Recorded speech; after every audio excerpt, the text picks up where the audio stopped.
Nancy Glazier with the Northwest New York team. We're going to spend a couple of minutes today looking at getting started with the grazing season. Ideal height for grazing pastures is 8 to 10 inches, but you don't want to wait that long to start or your pastures will get ahead of you. You can take a look at the grasses, and if there's 3 or 4 leaves on each plant, that means it's a good time to get started. If you get started early and do some quick grazing, that'll help you build that grazing wedge to get you through the rest of the season. That'll help stagger the pasture growth for a better rotation system. The ideal scenario is you leave about half of the grass of what's grazed off.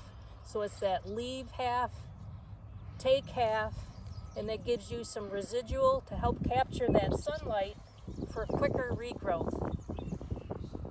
You don't want to keep your animals on too long on the pasture.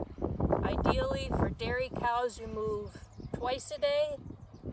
For other kinds of livestock, it's anywhere from, say, one day to a week.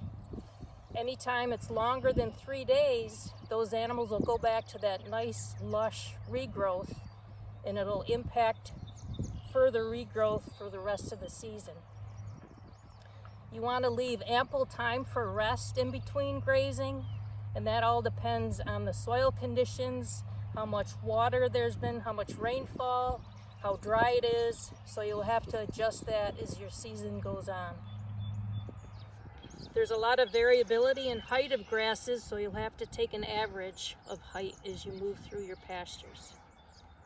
How do you decide where to start your grazing season?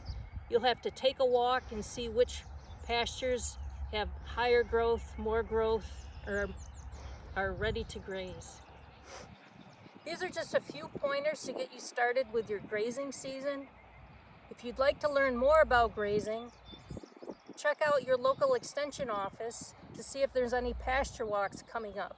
It's a great way to share ideas and learn from other farmers. So until next time, we'll see you out in the pasture.